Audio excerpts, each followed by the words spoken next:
É um vexame do tamanho do 7-1. Uma geração fracassada, que vai ficar marcada como a pior geração da história da seleção brasileira. A base que tá aí. E merecido. É um vexame do tamanho do 7-1, porque uma camisa como a seleção brasileira não merece ser representada em tantas Copas por um bando de covarde, por um bando de fracassado mentalmente. Assim como quando tomou empate da Croácia em 2022, hoje, quando o Haaland abriu o placar, nenhum brasileiro acreditava que o Brasil ia buscar. Nenhum brasileiro. Nós somos o povo que não desiste nunca. Mas a verdade é que a gente apoia, a gente briga, a gente grita, a gente torce. Nós que gostamos da seleção. Mas no fundo, ninguém acredita de verdade nesses caras. Eles não fizeram por merecer. Eles não conquistaram a nossa confiança. Eles não têm identificação nenhuma com a seleção brasileira.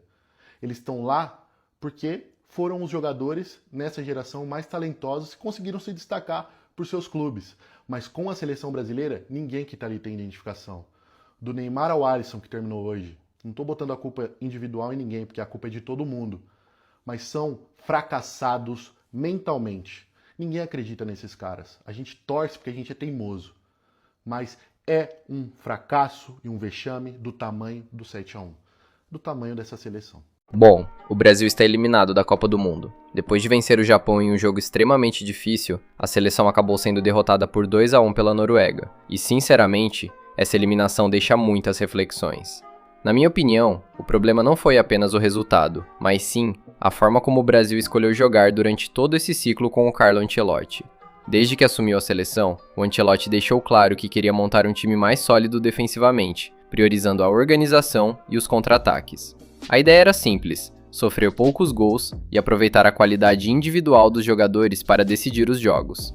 Essa estratégia até funcionou em alguns momentos da Copa, mas contra uma seleção eficiente como a Noruega, qualquer erro poderia ser fatal. E logo no começo da partida, já deu para perceber que seria um jogo complicado.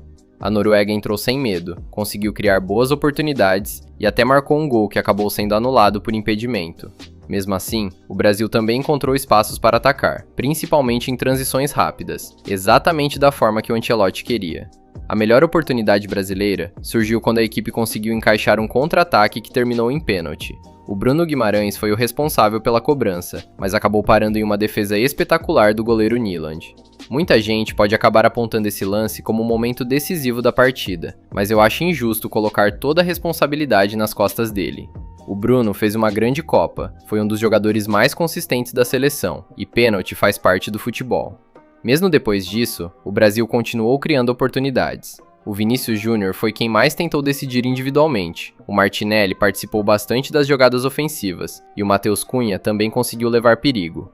Só que, mais uma vez, faltou eficiência na hora de finalizar. Além disso, alguns erros na saída de bola voltaram a aparecer, mostrando um problema que já vinha acompanhando a equipe durante a competição. No segundo tempo, o Ancelotti tentou mudar o panorama da partida. Colocou o Endrick em campo para dar mais velocidade e profundidade ao ataque, e o jovem atacante teve uma grande oportunidade depois de um excelente passe do Vinícius. Infelizmente, ele não conseguiu aproveitar, e sinceramente, seria um erro enorme transformar o Endrick em vilão. Estamos falando de um jogador muito jovem, disputando sua primeira Copa do Mundo, e que ainda tem um futuro gigantesco pela frente. Enquanto o Brasil desperdiçava suas oportunidades, a Noruega foi crescendo. O treinador fez alterações importantes, reorganizou a equipe e conseguiu equilibrar ainda mais a partida. O goleiro Nyland continuava fazendo uma atuação impressionante, defendendo praticamente tudo que aparecia pela frente, e isso foi dando confiança para os noruegueses. Até que chegou o momento decisivo. Em uma jogada construída pelos lados do campo, Haaland apareceu dentro da área e fez aquilo que os grandes atacantes fazem de melhor. Aproveitou a oportunidade. Foi um gol que mudou completamente o jogo e colocou a Noruega em vantagem. Depois disso, eu esperava uma reação diferente do Brasil. Afinal, era uma Copa do Mundo, um jogo eliminatório, e faltava pouco tempo para o fim. Só que essa pressão praticamente não aconteceu. A seleção teve dificuldades para criar, não conseguiu sufocar o adversário e passou a impressão de que faltava intensidade naquele momento decisivo. No fim das contas, eu não acho que essa eliminação aconteceu por causa do pênalti perdido, do Endrick ou de qualquer outro jogador específico. Para mim, ela é consequência de tudo que foi construído durante esse ciclo. A estratégia escolhida pelo Ancelotti tinha seus méritos, mas contra uma seleção extremamente eficiente, acabou não sendo suficiente. Mais uma vez, o Brasil cai antes da semifinal e adia o sonho do hexacampeonato. Agora, fica a reflexão sobre qual caminho a seleção deve seguir daqui para frente, porque talento continua existindo. A grande questão é encontrar uma forma de fazer esse talento aparecer nos momentos em que a Copa do Mundo realmente exige.